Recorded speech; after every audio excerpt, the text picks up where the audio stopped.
Friends, welcome to the previous questions with Prachi यानी GS with Prachi. आज हम पढ़ने वाले हैं वाइस प्रेसिडेंट के प्रीवियस ईयर क्वेश्चंस को, जो भी हमारे यूपी पीसीएस या यूपी पुलिस जिस भी एग्ज़ाम अब तक आए हैं।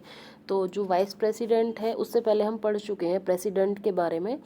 तो हम प्रीवियस ईयर क्वेश्चंस लगा रहे हैं, तो इसलिए थोड़ा सा पहले रिवाइज कर लेते हैं कि प्रेसिडेंट के बारे में जो इम्पोर्टेंट आर्टिकल्स हैं, इसका पद कहाँ से लिया गया है, या फिर ये मतलब इनके रिलेटेड जो इम्पोर्टेंट आर्टिकल है उन सबको। तो जैसे सबसे पहले हमारा क्या है, जो हमारे वाइस प्रेसिडेंट का पद है वो अमेरिका से लिया गया है, यानी अमेरिका की तर्ज पे हमने वाइस प्रेसिडेंट को अपने संविधान में स्थान दिया है।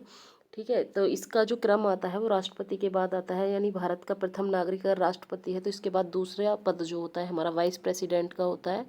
आर्टिकल 63 में ये दिया गया है कि भारत में एक राष्ट्रपति का या सॉरी उपराष्ट्रपति होगा, भारत का एक उपराष्ट्रपति हो गया। आर्टिकल 63 इस चीज़ को डिफाइन करता है, और आर्टिकल 64 कहता है कि जो भारत का उपराष्ट्रपति होगा वही राज्यसभा का पदेन सभापति होगा, यानी एक्स ऑफिशियो चेयरमैन होगा।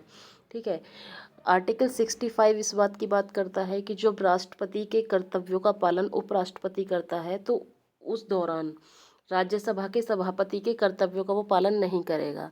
यानी कि कई बार ऐसा भी होता है जब उपराष्ट्रपति को राष्ट्रपति पद पर कार्य करना पड़ता है किसी वजह से, ठीक है, जिस टाइम उपराष्ट्रपति कार्यकाल में नहीं होते हैं, सॉरी राष्ट्रपति कार्यकाल में नहीं होता, तो जो उपराष्ट्रपति हैं वो उनके कर्तव्यों का निर्वहन करेंगे। इस चीज़ को डिफाइन किया गया है आर्टिकल नंबर 65 में। बाकी 66 हैं, इनकी किसी में पदावधि का वर्णन किया गया है। ठीक है, इनकी जो उपराष्ट्रपति पद का जो निर्वाचन है उसकी पद्धति का वर्णन किया गया है। वो पद्धति सेम है, वो क्या है, जो राष्ट्रपति की थी, आनुपातिक प्रतिनिधित्व पद्धति के अनुसार एकल संक्रमणीय मत द्वारा इनका निर्वाचन होता है, यानी इनका जो निर्वाचन होता है वो गुप्त होता है। ठीक है, तो अब हम इसके प्रीवियस ईयर क्वेश्चंस को लगाएंगे तो हमें जो और भी इम्पोर्टेंट चीज़ें होंगी वो इसमें हमें मिल जाएंगी। क्वेश्चन नंबर फर्स्ट है हमारा, ये यूपी पीसीएस मेंस 2012 में आया है। भारत के उपराष्ट्रपति का निर्वाचन एक निर्वाचक गण द्वारा किया जाता है, जिसके सदस्य होते हैं, कौन होते हैं? ऑप्शन ए है संसद के दोनों सदनों के केवल निर्वाचित सदस्य, संसद के दोनों सदनों के सभी सदस्य, राज्यसभा के और राज्य विधानसभाओं के केवल निर्वाचित सदस्य, या फिर राज्य विधानसभाओं के केवल निर्वाचित सदस्य। तो जो इसका ऑप्शन नंबर बी है वो इसका करेक्ट आंसर होगा। संसद के दोनों सदनों के सभी सदस्य उपराष्ट्रपति के निर्वाचन में भाग लेते हैं, जबकि राष्ट्रपति के निर्वाचन में संसद के दोनों सदनों के निर्वाचित सदस्य और विधानसभाओं के निर्वाचित सदस्य भाग लेते हैं। ठीक है, तो नेक्स्ट क्वेश्चन है हमारा, भारत के उपराष्ट्रपति निर्वाचित होते हैं, ये भी उत्तराखंड पीसीएस में आया है। भारत के उपराष्ट्रपति निर्वाचित होते हैं किसके द्वारा? जनता के द्वारा नहीं, क्योंकि ये तो गुप्त मतदान होता है, तो जनता के द्वारा तो नहीं होता। निर्वाचक मंडल द्वारा, जो भारत के जो राष्ट्रपति को निर्वाचित करता है, या संसद के दोनों सदनों के सदस्य द्वारा, या राज्यों के विधानमंडल द्वारा। क्वेश्चन सेम ही है, ऑप्शंस चेंज कर दिए जाते हैं थोड़े थोड़े, तो उससे फॉर्मेट चेंज हो जाता है। तो इसका जो आंसर है वो होगा आंसर नंबर सी, संसद के दोनों सदनों के सदस्य के द्वारा। नेक्स्ट क्वेश्चन है हमारा, ये भी एमपीपीसीएस में आया है।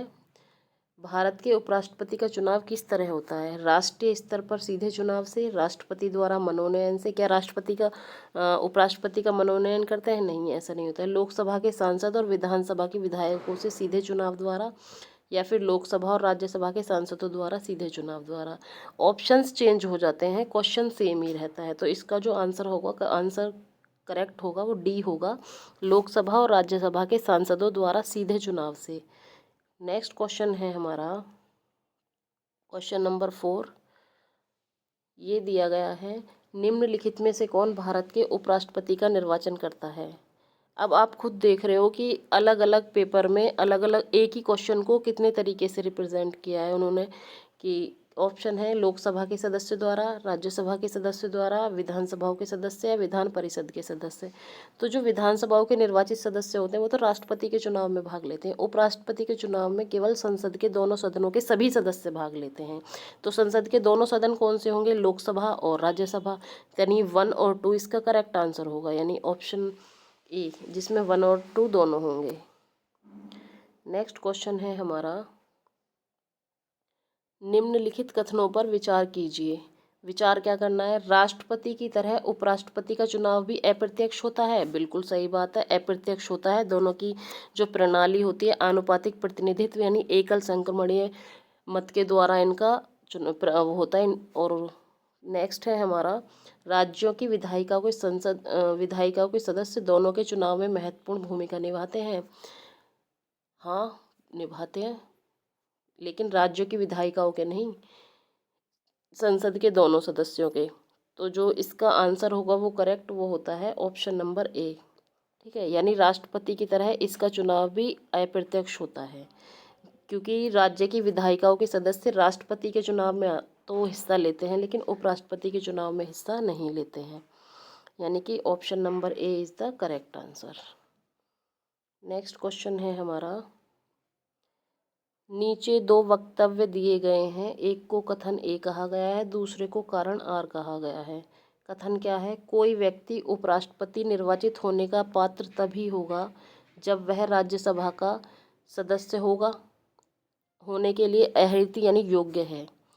ये बात बिल्कुल सही है, क्योंकि जो उपराष्ट्रपति होता है वो उसको हम क्या राज्यसभा का पदेन सभापति भी कहते हैं। तो जो ऑब्वियस सी बात है कि वो राज्यसभा के सदस्य होने के लिए योग्य होने चाहिए। तो यानी कि कथन तो इसका करेक्ट है। अब इसका कारण क्या दिया गया है, कारण है इसका, उपराष्ट्रपति राज्यसभा का पदेन सभापति होता है। ये बात भी सही है। तो इसका मतलब ए और आर दोनों सत्य हैं, आर ए का एक मान्य स्पष्टीकरण है, यानी option A is the correct answer. ये भी UPUDAI LDA में आया, ये प्री में 2010 में। राज्यसभा का सभापति कौन आता है, ऐसे नॉर्मल से क्वेश्चन भी आते हैं, 45वीं BPSC में आया है। राज्यसभा का सभापति उपराष्ट्रपति होता है। राज्यसभा का पदेन अध्यक्ष कौन होता है, राज्यसभा का पदेन अध्यक्ष भी हमारे उपराष्ट्रपति होते हैं। तो यानी कि option number B is the correct answer. एक ही सवाल को कितने तरीके से पूछ लिया है इन्होंने, कौन सा कथन गलत है ये बताना है। ऑप्शन ए, राष्ट्रपति पद के लिए प्रत्याशी की आयु कम से कम 35 वर्ष होनी चाहिए। ऑप्शन बी, उपराष्ट्रपति राज्यसभा का सभापति बनता है। ऑप्शन सी, उपराष्ट्रपति का चुनाव भारत का राष्ट्रपति कर, ये ही गलत है, क्योंकि उपराष्ट्रपति का चुनाव भारत का राष्ट्रपति नहीं करता, बल्कि संसद के दोनों सदस्यों के, जिसमें निर्वाचित और मनोनीत दोनों शामिल होते हैं, उनके द्वारा किया जाता है। बाकी तीनों सही हैं। भारत के पहले राष्ट्रपति डॉक्टर राजेंद्र प्रसाद थे। ठीक है, ये हमारे राष्ट्रपति की योग्यता है, कम से कम 35 वर्ष की आयु होनी चाहिए, भारत का नागरिक होना चाहिए, है ना। उपराष्ट्रपति राज्यसभा का सभापति बनता है, ये भी आर्टिकल नंबर 64 में हमने पढ़ ही लिया है। नेक्स्ट क्वेश्चन है हमारा, उपराष्ट्रपति से संबंधित कथनों में से कौन सा सही नहीं है। उपराष्ट्रपति बनने के लिए व्यक्ति के पास जनता के सदन के सदस्य निर्वाचित होने की योग्यता है। ठीक है, इसने क्या पूछा है, कौन सा सही नहीं है। तो जनता का सदन कौन सा होता है, जनता का सदन होता है लोकसभा। सही है। किसी राज्य की विधायिका का सदस्य इस पद के लिए उम्मीदवार हो सकता है, हाँ हो सकता है। उपराष्ट्रपति के पद का कार्यकाल उतना ही होता है जितना कि राष्ट्रपति। ठीक है, उपराष्ट्रपति के पद का कार्यकाल उतना होता है जितना कि राष्ट्रपति का। और नेक्स्ट है हमारा, उसको एक औपचारिक महाभियोग द्वारा पद से हटाया जा सकता है। तो इसमें पूछा है सही नहीं है। तो इसमें जो सही नहीं है वो है ऑप्शन हमारा, एक तो 1 सही नहीं है, क्योंकि वो राज्यसभा के लिए होना चाहिए योग्य, और जनता का सदन कौन सा होता है, लोकसभा। और दूसरा हमारा है, और जो 4 है ये गलत है कि इसको महाभियोग के पद के द्वारा हटाया जा सकता है। तो यानी जिसमें 1 और 4 होंगे वही इसका करेक्ट आंसर होगा, यानी option number C is the correct answer. Next question है हमारा, भारत का उपराष्ट्रपति। भारत के उपराष्ट्रपति के ही सारे के सारे ऑप्शंस दिए गए हैं। भारत का द्वितीय उच्चतम प्रतिष्ठित अधिकारी या पदाधिकारी है, सही बात है, क्योंकि राष्ट्रपति के बाद ही दूसरा नंबर किसका है, उपराष्ट्रपति का। भारत के उपराष्ट्रपति के पास पद से संबंध कोई औपचारिक कार्य या दायित्व नहीं है, नहीं होता, सॉरी। ठीक है, नेक्स्ट है हमारा, राष्ट्रपति की अनुपस्थिति में उसके कार्यों का निर्वहन करता है। ये भी पढ़ा था आर्टिकल 65 में, कि राष्ट्रपति की अनुपस्थिति में उपराष्ट्रपति राष्ट्रपति के कार्यों का निर्वहन करता है। नेक्स्ट है राष्ट्रपति की पद त्याग, अपदस्थीकरण और मृत्यु के चलते राष्ट्रपति के रूप में कार्य करता रहता है। यानी कि इसके जो सही चारों के चारों क्या है, सही है, यानी सभी चारों करेक्ट हैं। ये भी हमारा यूपी पीसीएस यूपी लोअर में प्री में आया है। नेक्स्ट क्वेश्चन है हमारा, उपराष्ट्रपति को उसके पद से किसके प्रस्ताव के द्वारा हटाया जा सकता है? राज्य परिषद के, लोकसभा के, मंत्री परिषद के या कैबिनेट के? तो जो उपराष्ट्रपति को उसके पद से हटाया जा सकता है राज्य परिषद के। ठीक है, ये आर्टिकल 67 में दिया है। राज्य परिषद या बोलो या फिर राज्यसभा बोलो। ठीक है, राज्य परिषद जैसे विधान परिषद होती है राज्य विधानमंडल का हिस्सा, वैसे ही राज्य परिषद हिस्सा होती है संसद का, यानी राज्यसभा को ही हम क्या बोलते हैं, राज्य परिषद भी बोल सकते हैं।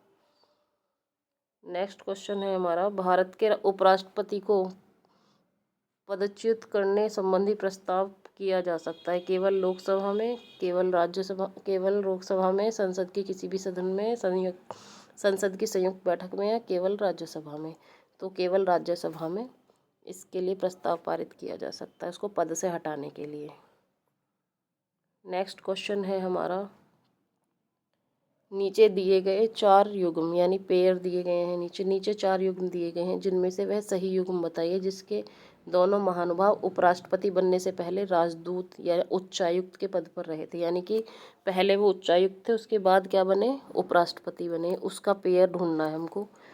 डॉक्टर एस राधाकृष्णन, जीएस पाठक, डॉक्टर एस राधाकृष्णन, वीवी गिरी, जाकिर हुसैन, के आर नारायण, बीडी जत्ती और के.आर. नारायण। यानी कि डॉक्टर एस राधाकृष्णन और वीवी गिरी ये दोनों ऐसे व्यक्ति से तो पहले राजदूत थे। डॉक्टर राधाकृष्णन तो 1949 से 1952 तक, और ये रहे 1947 से 1951 तक। यानी option B is the correct answer. I hope ये क्वेश्चंस आपको आपके प्रीवियस ईयर से रिलेटेड है, आपको हेल्प करेंगे। Thank you for watching this video.